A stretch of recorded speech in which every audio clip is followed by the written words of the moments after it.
The storm clouds gathered like an omen, swallowing the aircraft whole as thunder cracked through the cabin.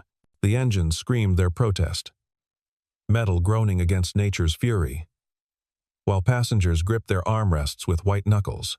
Among them, a woman in designer clothes fought to maintain composure, her perfectly manicured nails digging into leather as fear etched itself across her face.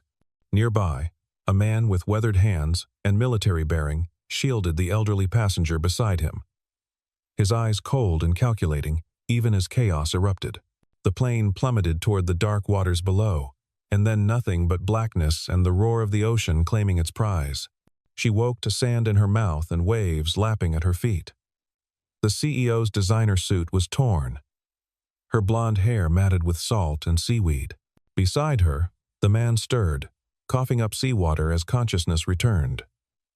They were alone on an endless stretch of beach, wreckage scattered like broken promises along the shore. She trembled, voice barely a whisper against the vast emptiness. "If we can't go back, must I marry you?" The question hung between them, absurd yet somehow prophetic, as if fate itself had already written their story in the sand. Marcus Hayes had spent 35 years learning how to survive.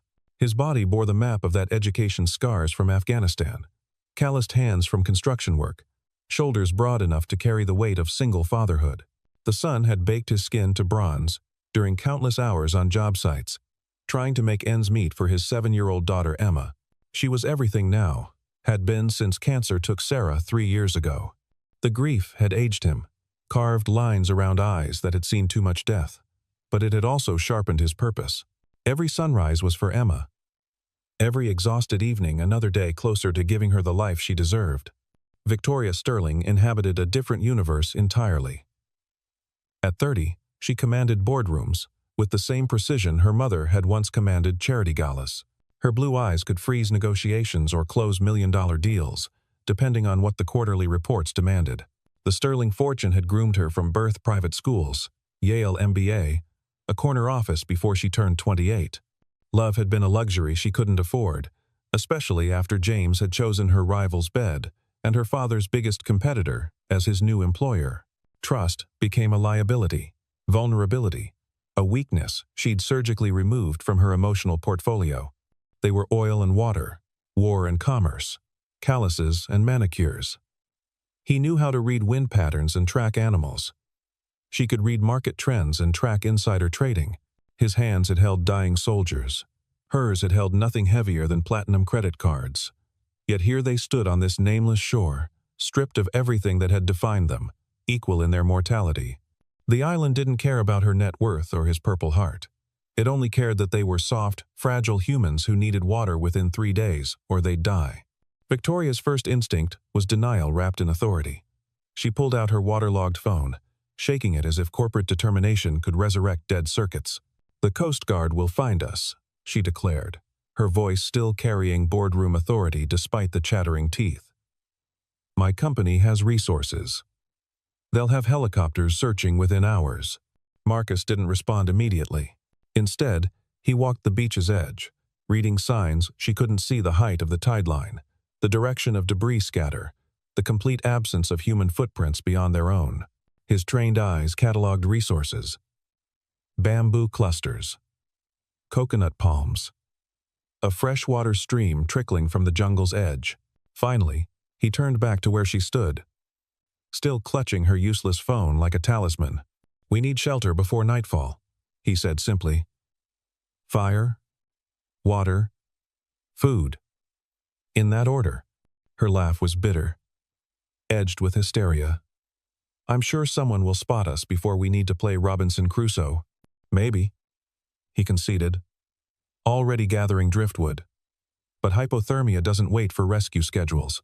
The first clash came when she tried to assert control, falling back on the only power structure she understood. "I've managed crisis situations before. I've overseen." "You've overseen nothing like this." His interruption was quiet but final. "Out here, there's no delegation, no assistance, no board to convince. There's just work and survival." She wanted to argue, to remind him that she'd negotiated with Fortune 500 CEOs, that she'd rebuilt her company's Asian division from scratch. But the words died as she watched him strip bark with his bare hands, creating tinder with practiced efficiency. Her designer heels sank into sand with every step, and when she stumbled, the sharp coral sliced through Italian leather and into her heel. The blood was bright against the white sand, real in a way her world never was. Marcus knelt beside her without hesitation, tearing strips from his shirt to bind the wound. His hands were gentle despite their roughness, and for the first time since the crash, she felt something other than fear or anger. It might have been gratitude. It might have been something else. "Thank you," she managed. The words foreign on her tongue. He just nodded and went back to building their shelter, leaving her to wonder when she'd last thanked anyone for anything that couldn't be invoiced. By the third day, Victoria had learned that nature didn't negotiate. The sun rose and set on its own schedule, indifferent to her internal clock, still set to New York time. Marcus had constructed a lean-to from bamboo and palm fronds, engineering it with the same precision she'd once applied to spreadsheets. She watched him work, noting how he used vines as rope, how he angled the roof to shed rain, how he positioned the shelter to block wind but catch morning light. Her contribution that first day had been gathering firewood, though she'd needed 3 attempts to understand the difference between dry and merely dead wood. Her hands, soft from years of lotions and professional manicures, blistered within hours. She hid them at first, ashamed of her weakness, but Marcus noticed anyway. He showed her how to wrap them in torn fabric, how to grip with her palms instead of her fingers. The fire was their first shared victory. Marcus had fashioned a bow drill from bamboo and vine, but his hands shook from exhaustion after hours of trying. Without thinking, Victoria took over the steady pressure while he controlled the speed, and together they coaxed smoke, then ember, then finally flame from the friction. When the kindling caught, she actually laughed, not the polished laugh of cocktail parties, but something raw and genuine. "I haven't felt this accomplished since my first hostile takeover," she admitted, then caught herself, embarrassed by the comparison. But Marcus smiled, a rare expression that transformed his weathered face. "Fire's more useful than paperwork out here." Their first meal was fish he'd speared in the shallows, cooked over their hard-won fire. It was barely edible, charred outside, raw inside, but she ate every bite. Hunger, she discovered, was the best seasoning she'd never wanted to taste. That night, the storm hit without warning. One moment the stars were clear. The next, rain hammered their shelter like bullets. The palm frond roof held for exactly 10 minutes before water poured through. Lightning turned the beach into a strobing nightmare, and Victoria found herself pressed against Marcus's back, shaking not from cold but from primal fear. "We're okay," he murmured, his voice steady despite the chaos. "I've weathered worse." She wanted to ask where, how, but thunder swallowed her questions. Instead, she focused on his breathing, using its rhythm to calm her racing heart. Dawn found them soaked but alive, and she realized she'd slept. Actually slept, feeling safer in this stranger's presence than she'd felt in her penthouse with its state-of-the-art security system. Trust, it turned out, wasn't about contracts or background checks. Sometimes it was just about someone staying steady while your world fell apart. The fourth night brought unexpected honesty. They sat feeding small sticks to their fire, the ocean providing nature's white noise. Victoria had spent the day failing to weave a basket, her fingers refusing to cooperate with Marcus's patient instructions. Frustration had nearly brought her to tears, not because of the basket, but because failure wasn't something she'd allowed herself in years. "Why are you so calm about all this?" she finally asked, gesturing at their primitive camp, their isolation, their uncertain future.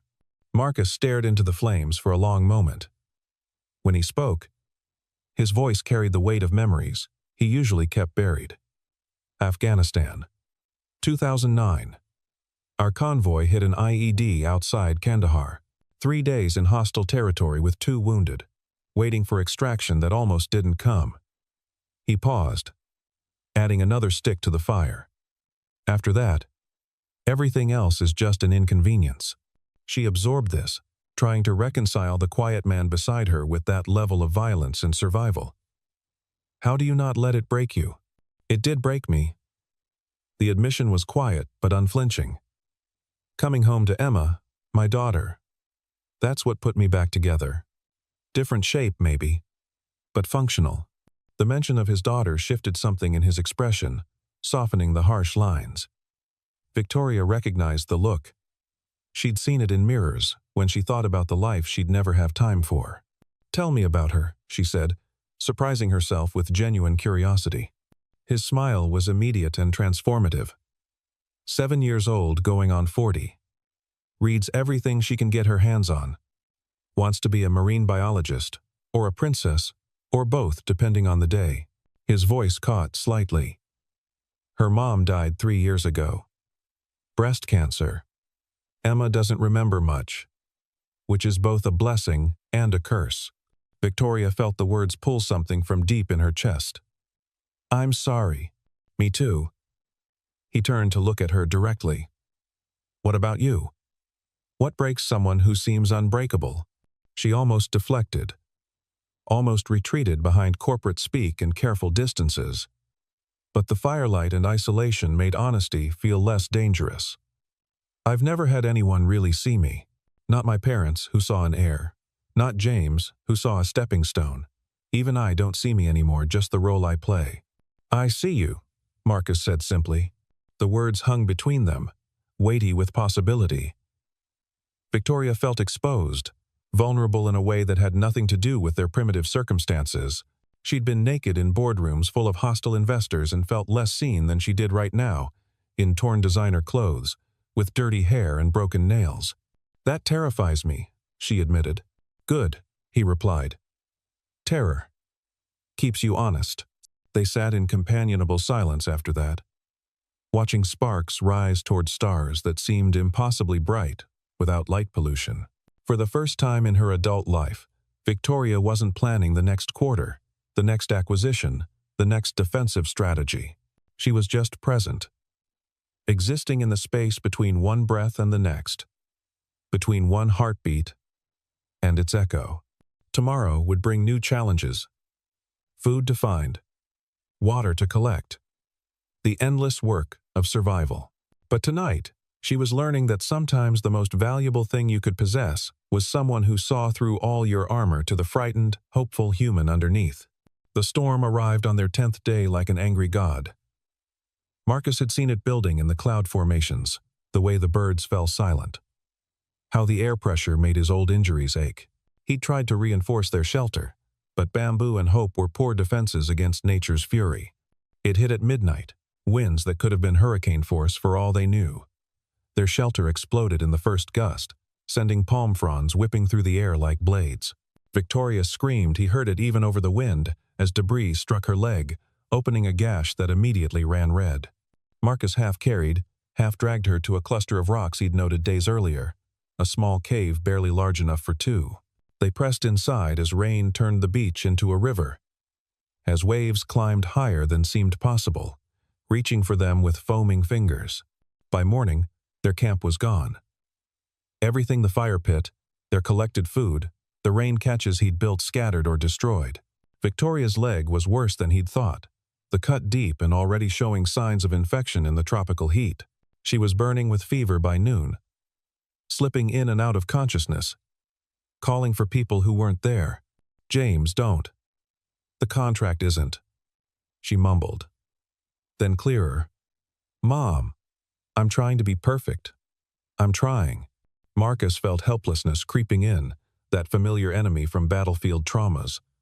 But this wasn't Afghanistan, and he wasn't going to lose another person he'd grown to what? Care for? The word felt inadequate for the fierce protectiveness surging through him.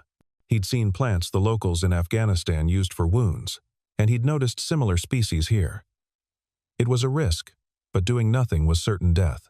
He left her in the shade with their last fresh water and plunged into the jungle he'd been avoiding. Machete-less and desperate. 3 hours of searching, cutting his hands on vines, tearing through undergrowth. Finally, he found what looked right: broad leaves with the same distinctive smell, bark that peeled in medicinal strips. He crushed them together with stones, making a primitive poultice that might save her, or might do nothing at all. She was worse when he returned, skin on fire, lips cracked despite the water he'd left. He cleaned the wound with seawater, she screamed, and fought him weakly, then applied the poultice, binding it with strips from what remained of his shirt. Then came the waiting. He held her through the night as she shivered and burned in cycles, whispering promises he wasn't sure he could keep. "Stay with me, Victoria. Emma needs to meet you. You need to tell her about board meetings and hostile takeovers. Make it sound like fairy tales. Stay with me." Dawn brought broken fever and clear eyes. She looked at him with such naked gratitude that it physically hurt, like staring directly into the sun. "You saved me," she whispered, voice raw. "We saved each other," he corrected. Because it was true, in more ways than she knew. Recovery was slow, intimate in ways that transcended physical proximity. He had to help her walk, bathe, tasks that stripped away any remaining pretense between them. She learned his body's language, how his jaw tightened before tropical squalls, how his hands went still when he was thinking of Emma. He learned hers, how she hummed Chopin when anxious, how she still tried to check a wrist where no watch remained. 3 weeks in, she successfully speared her first fish. The triumph on her face was so pure, so utterly disconnected from her corporate victories, that he kissed her without thinking, just pressed his salt-chapped lips to hers in celebration of this small, perfect moment. She froze, then kissed him back, with an intensity that suggested she'd been waiting for this permission to be human, to want something that couldn't be quantified in quarterly reports. When they pulled apart, she laughed bright and startled. "If we weren't stranded, HR would have opinions about this. Good thing HR doesn't have jurisdiction here," he replied, tucking sandy hair behind her ear with fingers that had built shelter. Made fire. Saved her life. She caught his hand, examining the calluses and scars like they were precious texts. "These hands have done more real things than mine ever have." "Your hands are learning," he pointed out. "Look at them now." She did, seeing the cuts and calluses, the broken nails and sun damage. Hands that had worked, truly worked, for the first time. "I don't recognize them." "I do," Marcus said quietly. "They're the hands of someone who survives." That night, she taught him about leveraged buyouts while they cleaned fish, making it sound like warrior's strategy. He taught her about reading stars for navigation, about finding true north when everything else was lost. They were teaching each other languages they'd never needed before, his of earth and endurance, hers of ambition and achievement. The irony wasn't lost on her that she'd traveled the world for corporate retreats meant to build trust and teamwork, spending thousands on exercises and facilitators. Yet here, with nothing but need and time, she'd learned more about partnership than any consultant could have taught. "I was so angry at first," she admitted one evening, watching the sunset paint the ocean gold. "Angry at the crash, at being helpless. At you for being so capable when I wasn't. And now?" She considered. Really considered. "Now, I'm grateful. Not for the crash, but for what it's shown me. I was successful, but not alive. Profitable, but not present." Marcus understood. War had taught him similar lessons about what mattered when everything else was stripped away. But he'd had Emma to come home to, a reason to keep choosing life. Victoria had been slowly drowning in success, and it had taken a literal disaster to teach her to swim. The night everything changed started with Marcus deciding they needed a better water source. The small stream was getting brackish, too close to the ocean, and the spring he'd spotted up the cliff face promised cleaner, more reliable fresh water. Victoria wanted to come, insisted on it. But he'd seen how she still favored her injured leg. "I'll be back before dark," he promised, kissing her forehead in a gesture that had become routine, precious in its simplicity. The cliff was higher than it looked, the rocks more brittle. Halfway up, reaching for the next handhold, the ledge crumbled. He fell only 10 feet, but his ankle caught in a crevice, twisting until he felt the snap. The pain was immediate and nauseating, his vision going white at the edges. He was stuck, truly stuck, leg wedged at an angle that sent fire through his nervous system with every attempt to move. The sun tracked across the sky as he tried everything using his belt for leverage, chipping at rocks with his bare hands, but nothing worked. Then he heard her voice, carried on the wind. "Marcus! Marcus! Where are you?" Here, he shouted, voice hoarse. The cliff. But don't. She was already climbing. He could hear the scrabble of rocks. When her face appeared above him, dirt-streaked and determined, his first feeling was relief, immediately followed by terror. You can't, your leg isn't healed enough. Shut up, she said firmly, already assessing the situation with the same focus she'd once applied to hostile takeovers. Tell me what to do. Together, they worked the problem. She found a strong branch for leverage, used the vines he'd taught her to braid for rope. When she had to put her full weight against his trapped leg to free it, the pain nearly made him black out. But her voice kept him conscious, a steady stream of encouragement and surprisingly creative profanity. When he was finally free, she half carried him down, both of them slipping and sliding, leaving skin on rocks. On the beach, they collapsed, breathing hard, bodies trembling with adrenaline and exhaustion. His ankle was certainly broken, already swelling purple-black. You could have died climbing up there, he said, still processing that she'd risked everything for him. You would have died if I hadn't, she replied simply. The pragmatic truth of it, delivered in her boardroom voice, made him laugh, despite the pain. Then she was kissing him, fierce and desperate, tasting of fear and relief, and something deeper than gratitude. I love you, she said against his mouth, the words torn from some deep place. I know it's insane. I know we're just trauma bonding or whatever psychological term applies. But I love you, and I almost lost you. And I need you to know. He pulled her closer with his good arm, this brilliant, broken, beautiful woman who'd learned to make fire and spearfish and climb cliffs for him. I love you too, have since you tried to use your phone as a hammer that third day. She laughed, cried into his shoulder, and they stayed there as the sun set, two damaged people who'd found wholeness in the last place anyone would think to look for it. If we die here, she said eventually. At least we lived first. We're not dying here, he promised, though his ankle throbbed a counterargument. Emma needs to meet the woman who's going to teach her about hostile takeovers. And I need to meet the girl who's going to teach me about sea creatures, Victoria added, the future suddenly seeming possible again, even probable, even necessary. They built the signal fire at dawn, using every piece of dry wood they'd collected, adding green palm fronds for smoke. Victoria had become expert at maintaining flames, coaxing them higher while Marcus, immobilized by his broken ankle, directed the construction of a reflective backing from salvaged metal. The fishing vessel appeared on the horizon at noon, a dark speck that might have been anything. Victoria fed the fire frantically, adding more green fuel until the smoke column rose black and thick into the clear sky. She screamed herself hoarse, waved a makeshift flag of Marcus's torn shirt, ran back and forth on the beach like someone possessed. The boat changed course. Marcus watched her collapse in the sand, sobbing with relief, and thought he'd never seen anything more beautiful than her tears. They'd survived 43 days he'd kept count with notches on bamboo, and now the world was coming back to claim them. The fishermen were Colombian, working international waters, and spoke little English. But rescue needed no translation. They wrapped them in blankets that felt impossibly soft, gave them water that tasted wrong after weeks of filtered rainwater and coconut milk. The journey to civilization took 18 hours, during which Victoria didn't let go of Marcus's hand once, as if afraid he might disappear if she loosened her grip.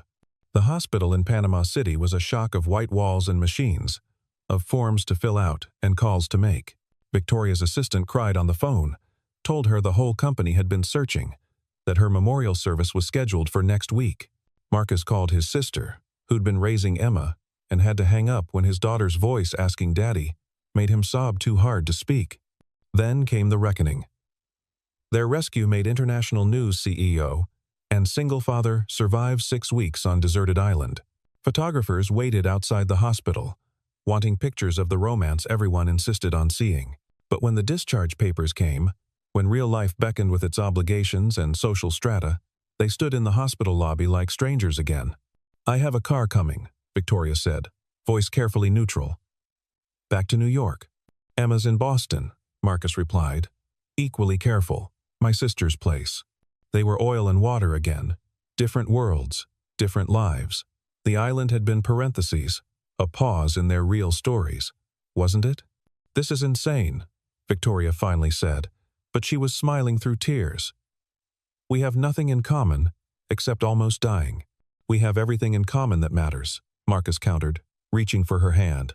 She took it, held it, studied their interlaced fingers, his dark and scarred, hers pale and healing.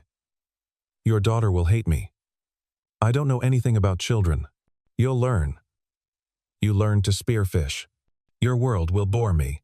My world will ground you. We'll fail. We might, he agreed. But we survived a plane crash and 6 weeks on an island. I like our odds.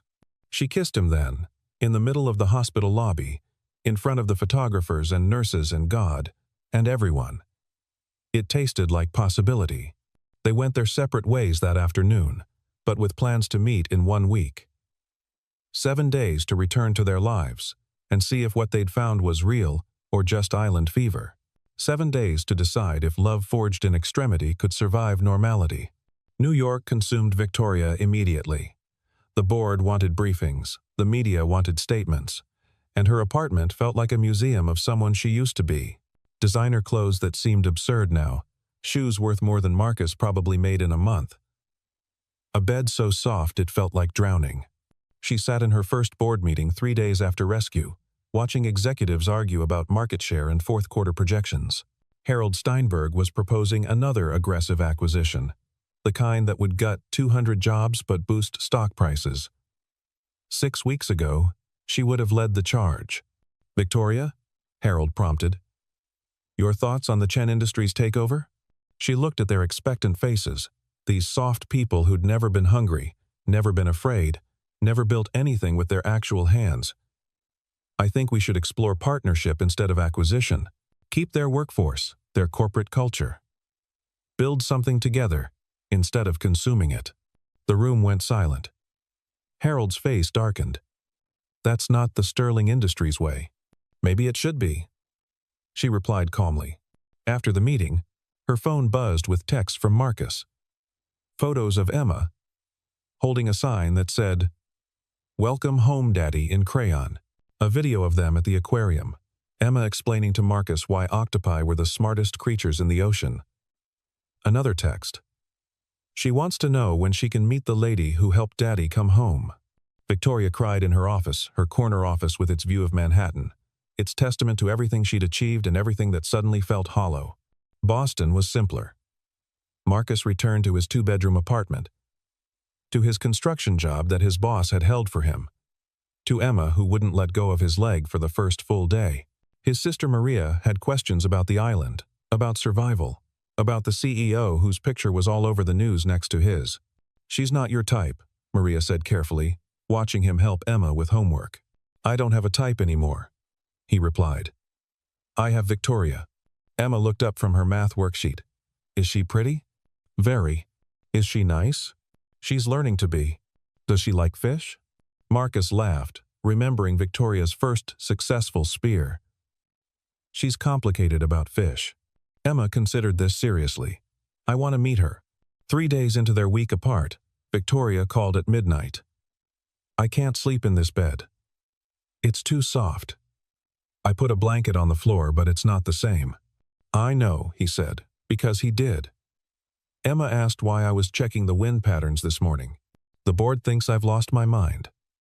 I suggested we reduce executive bonuses to increase worker safety protocols. Maria thinks you're going to break my heart. I might, Victoria admitted. Not on purpose, but I don't know how to do this. Normal relationship things. Neither do I, Marcus reminded her. Sarah and I were high school sweethearts. I've never dated as an adult, especially not as a single father. We're a disaster waiting to happen. Probably. They stayed on the phone, not talking, just breathing together across 300 miles. Finally, Victoria spoke. I bought a ring. Marcus sat up. What? Not for you. For me. Made from salvaged aluminum from the plane. A reminder that I'm different now, that I want to stay different. But when I look at it, all I think about is you. Come to Boston, he said suddenly. Tomorrow. Meet Emma. See my actual life. It's Tuesday. I have meetings. She stopped, laughed. Who cares about meetings? Yes. Yes. I'll come. Victoria stood outside Marcus's apartment building, holding an octopus plushie and questioning every decision that had brought her here. The building was old, working class, with graffiti on the brick and a door that needed 3 tries to open. His apartment was on the 3rd floor, no elevator. Emma answered the door. 7 years old, with Marcus's dark eyes and a serious expression. She studied Victoria for a long moment, then announced, "You're wearing the wrong shoes for Boston." Victoria looked down at her designer flats. What shoes should I be wearing? Sneakers? Or boots? Something for walking. Daddy says you learn to walk on an island. But Boston has different rules. Emma. Marcus appeared behind his daughter. Let her in first. The apartment was small, clean, filled with Emma's artwork and photos of a woman who must have been Sarah. Victoria felt like an intruder, too polished, too much. But then Emma took her hand, pulled her to the kitchen table covered in science books. Daddy says you lived on an island. Did you see any cephalopods? What? Octopi, squids, cuttlefish, cephalopods. Oh, yes, actually. Small octopi in the tide pools. Emma's eyes widened. Really? What color? How many arms? Did you know they can change not just color but texture? For the next hour, Emma interrogated her about marine life, correcting her terminology, sharing facts with the intensity of someone 3 times her age. Marcus made dinner simple spaghetti, and Victoria realized this was his real life. Small apartment, bright daughter, making ends meet. I don't fit here, she said quietly while Emma was in the bathroom. You don't fit yet, Marcus corrected. Neither did I on your island. After dinner, Emma fell asleep against Victoria's shoulder while watching a documentary about coral reefs. Marcus carried her to bed, and Victoria watched from the doorway as he tucked her in, kissed her forehead, whispered something that made the little girl smile in her sleep. She likes you, he said, finding Victoria on his small balcony later. She likes that I've seen octopi. Same thing. He pulled her close, and she realized he smelled different here. Less salt, more city, but still fundamentally Marcus. This is who I am, Victoria. This apartment, this life, this daughter who needs stability and routine and someone who won't leave. I know, she said, though the weight of it terrified her. I need you to see who I am too. The real version, not the island version. So he came to New York the next day, bringing Emma, who'd insisted on missing school for this adventure. Victoria's penthouse made them both go quiet the space, the view, the casual wealth in every surface. This is bigger than our whole building, Emma whispered. Victoria knelt to Emma's level. But your home has something mine doesn't. What? Life, your drawings, your books, your dad's coffee mug collection. This place is just expensive emptiness. Emma considered this. You could get some drawings. I make good ones. The boardroom was harder. Victoria had to attend one crucial meeting, and Marcus witnessed her in full CEO mode, sharp, decisive, wielding power like a blade. She demolished Harold's proposals with precision, restructured a failing division in real time, reminded everyone why she was the youngest CEO in the company's history. Afterward, in the elevator, Marcus was quiet. Too much? Victoria asked, vulnerable despite her victory. No, he said slowly. Just seeing all of you. It's like watching you spear that first fish. Except the fish are corporations.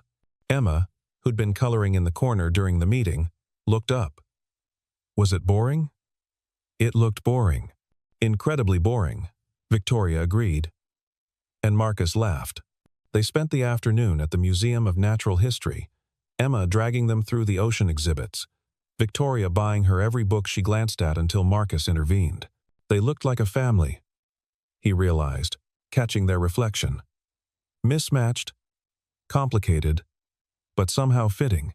That night, after Emma was asleep in Victoria's guest room, her first time in a bed that cost more than Marcus made in 3 months, they stood on the terrace. City lights spread below.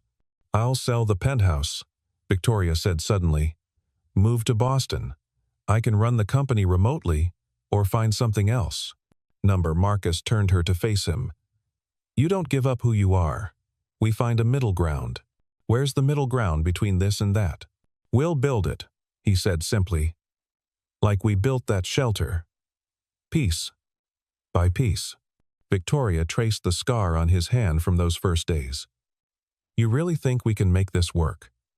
CEO and construction worker, penthouse and 3-story walk-up, boardrooms and bulldozers? I think we already did the impossible. Marcus replied. We survived. Everything else is just details.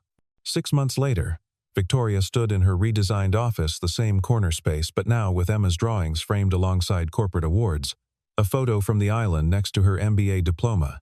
She'd restructured Sterling Industries, implementing what the business journals called radical humanistic capitalism, though she just called it common sense, learned the hard way. Marcus had started his own construction company with a loan she'd co-signed, building sustainable housing that he joked was disaster-resistant. Island-tested.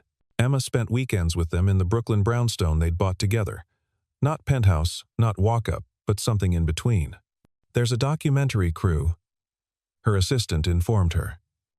They want to film your story. The island survival. The romance. The corporate transformation. Victoria considered, then shook her head. Tell them no. Some stories aren't meant for cameras. That evening, they met at Emma's school science fair. She'd built a model ecosystem of a tropical island, complete with tide pools and sustainable shelter design. My dad lived here, she explained to the judges, and my future mom helped him survive. Future mom.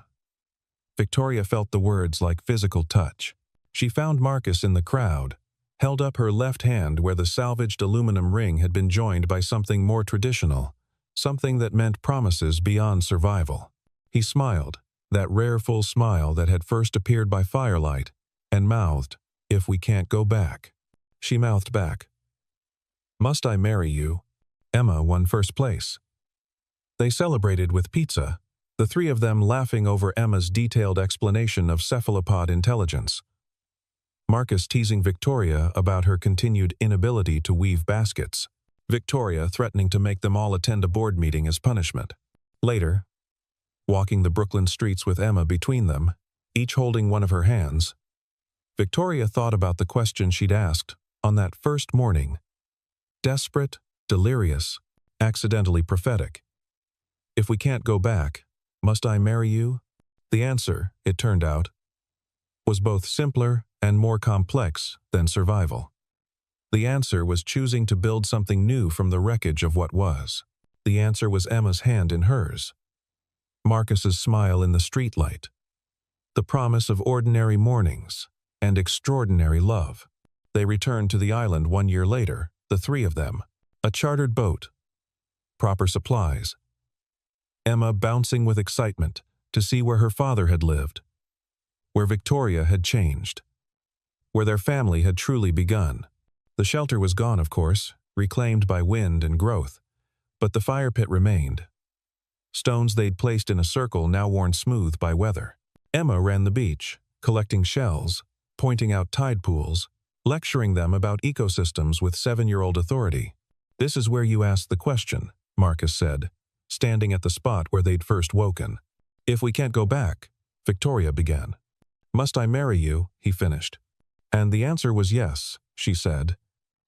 Though it took us a while to figure that out. Marcus pulled out a small box, knelt in the sand where he'd once knelt to bandage her wounds. So I'm asking officially now, with Emma as witness, with the island as testament. Victoria Sterling, will you marry me? Not because we can't go back, but because we choose to go forward. Emma squealed, jumped up and down, shouted, say yes, with all the subtlety of childhood. Victoria looked at this man who'd taught her to make fire, to spearfish, to trust another human with her very survival. She thought of their messy, complicated, beautiful life board meetings and construction sites, penthouse views and school science fairs, designer suits, and work boots. Yes, she said, laughing and crying simultaneously. Though I should warn you, I still can't weave baskets. And I still can't read spreadsheets, Marcus replied, sliding the ring onto her finger, not salvaged aluminum this time, but something that sparkled with promise. Emma performed the ceremony right there, using the power invested in her by the ocean and a script she'd apparently prepared. They exchanged vows that mentioned quarterly reports and tide patterns, hostile takeovers and hurricane shelters, promising to love each other in both boardrooms and on beaches. As the sun set, painting the sky in shades of hope, they sat by their old fire pit, Emma between them, and watched the stars emerge. The same stars that had witnessed their struggle, their survival, their surrender to something bigger than themselves. "Tell me the story again," Emma demanded, though she knew it by heart. About the plane and the island, and falling in love. So they told it together, interrupting each other, arguing about details, laughing at memories that had once been desperate. How a CEO learned to gut fish, how a construction worker learned to navigate corporate politics, how two people from different worlds discovered that love was its own form of survival. The boat would return for them tomorrow, would carry them back to their complicated, imperfect, wonderful life. But tonight, they were just a family on a beach, under stars that didn't care about net worth or social status, telling stories by firelight, holding hands across the space where worlds collided, and love was born. If we can't go back, Victoria thought, watching her daughter. She was her daughter now, in all ways that mattered draw patterns in the sand, while Marcus added driftwood to their commemorative fire. We can only go forward, together, building something new from whatever wreckage we find. Creating shelter in the most unlikely places, discovering that sometimes the best adventures begin with a crash, and the most profound love stories start with a question, asked in delirium, that turns out to be the sanest thing ever said. The island held them one more night. This family forged in extremity, tempered by ordinary life, stronger for having been broken and rebuilt. Tomorrow would bring reality again, meetings and homework, deadlines and dance recitals, all the beautiful mundane chaos of a life actually lived. But tonight, they were timeless, eternal, complete. A CEO who'd learned to survive, a soldier who'd learned to trust, a child who'd gained a mother, and an island that had given them everything by taking everything away first. The fire crackled its ancient song, the waves whispered their eternal promise, and somewhere in the vast Pacific night, their story became legend, not because it was perfect, but because it was true. Love found in the last place anyone would look, built from nothing but need and trust, and the wild hope that some things, once survived together, create bonds that no amount of civilization can break. If we can't go back, must I marry you? Yes, always, inevitably, impossibly, perfectly, yes.